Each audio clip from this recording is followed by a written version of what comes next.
Welcome to the official channel of Saurav Sir's classes. Today the topic that will be discussed in my lecture is Panchayati Raj system, which constitutes an important topic under Indian Polity section part 5 of WBCS main examination. So before proceeding on to the topic, quickly telling you all what Panchayati Raj system is. It is basically a body of local self-government which was introduced in an amendment in 1992. So it is basically a body of local self-governance which was operational in 1992 with Gram Panchayats as the basic unit. So first, we all need to know that Panchayati Raj system is a system of local self-governance. Now, in order to run this system of governance, we need funds. So, where does this Panchayati Raj system, being a body of local self-governance, derive its funds from? So, we will have a look at the various sources from where the Panchayati Raj system draws its income. So, quickly recapitulating the sources, Panchayati Raj system draws its funds from local body grants. Number 2, from centrally sponsored schemes. Number 3, funds received on recommendations of State Finance Commission. So, what are the 3 sources of funds? First one is local body grants. Number 2 is the centrally sponsored schemes. And the third one is funds received on the recommendations of State Finance Commission.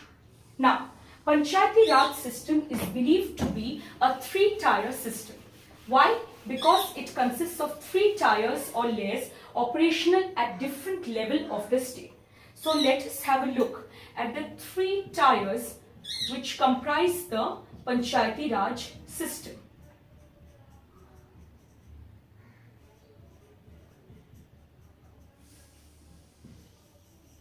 Okay. So, beginning with the basic unit of Panchayati Raj system, which is the Gram Panchayat.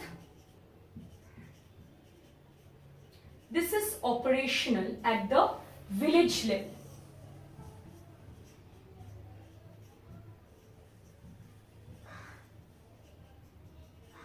So, the tier 1, which is the lowest tier, comprises of Gram Panchayat, which is operational at the village level. Next, we have the second tier, which is Block Samiti or Panchayati Samiti,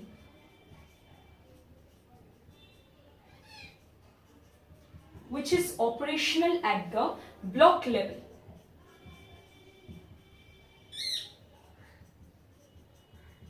So, this comprises tier 2.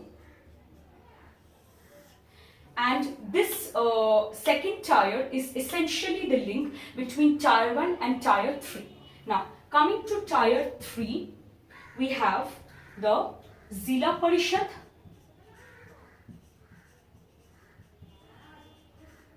or the which is operational at the district level.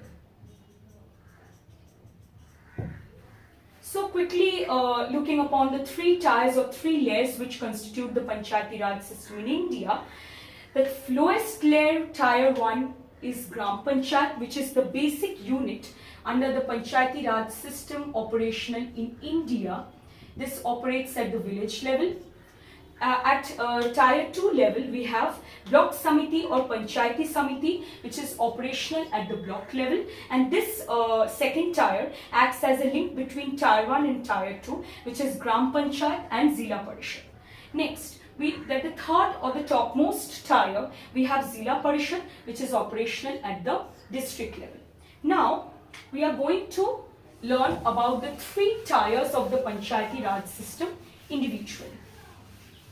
Now, coming to the 3 tiers, we come to the tier 1, Gram Panchayat.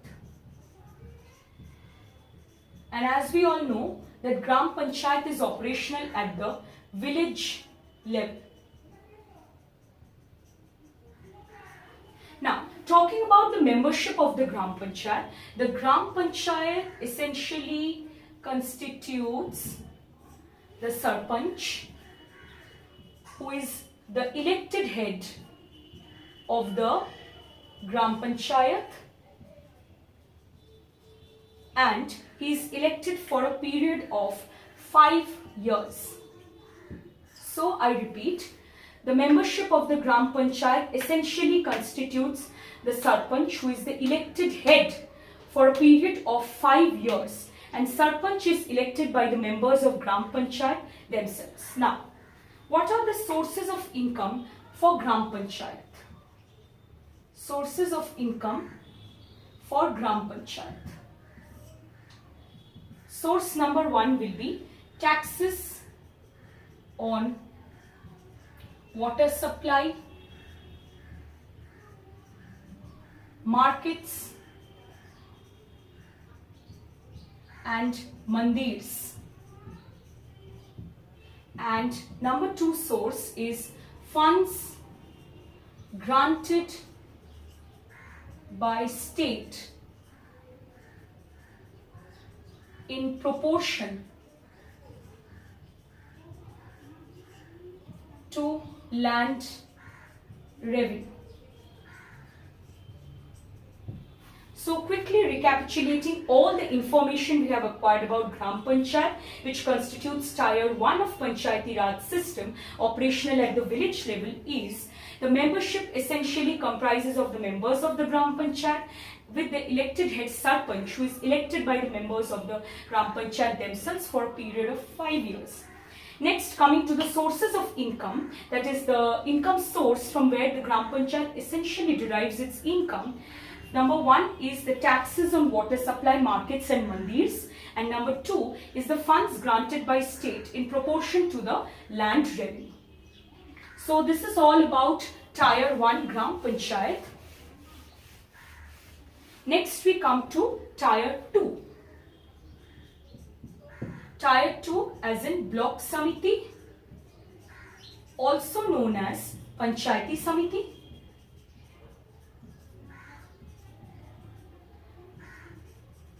which is operational at the block level.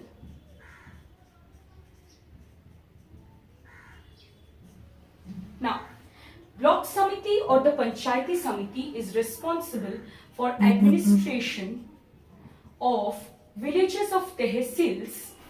I repeat that Block Samiti is responsible for administration of villages of tehsils known as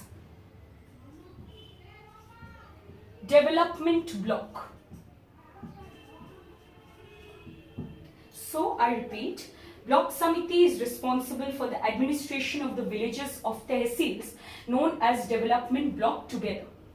Now, who comprises the membership of Block Samiti? Block Samiti essentially comprises of the Sarpanch of various villages falling under the block, the MPs and MLAs of that area or the block, and the subdivisional officers. Now, coming to the functions. What are the essential functions served by the block or the Panchayati Samiti? Function 1 is establishment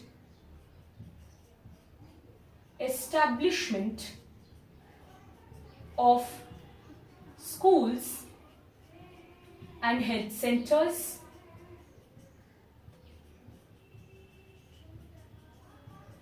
number 2 is construction and repair of roads. There are other miscellaneous functions involved for block samiti, but we are not going into the details of that. The basic two functions are given here.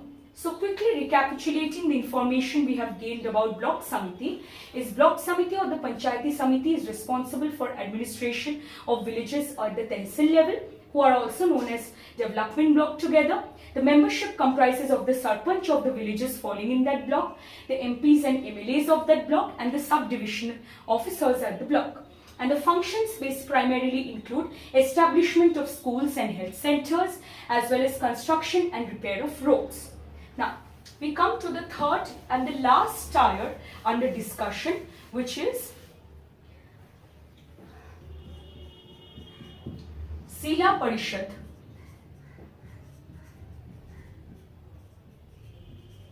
Operational at the district level. Now, the membership of the Zila Parishad basically comprises of the deputy district commissioners,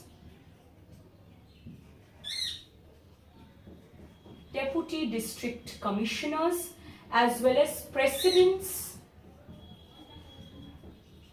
of block samitis. Next, coming to the functions. Functions of the Zila Parishad include providing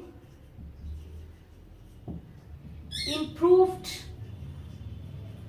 seeds to farmers,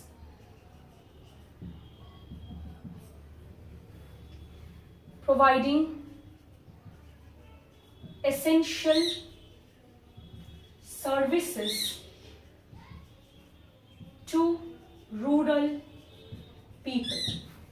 So now, coming to the topmost and the third layer under discussion is the Zila Parishad, which is operational at the district level.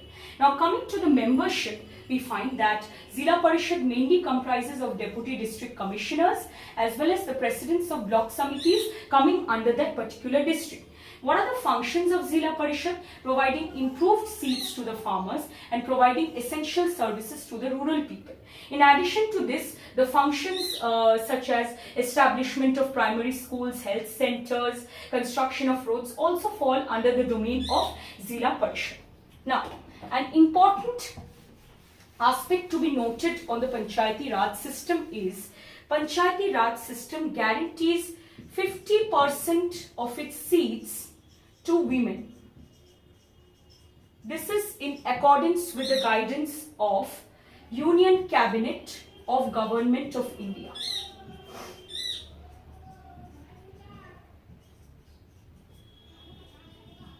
So, Panchayati Raj system reserves 50% of its seats for women as per the directions of Union Cabinet of Government of India. And an important thing to be noted is the Kodasari Panchayat of Kerala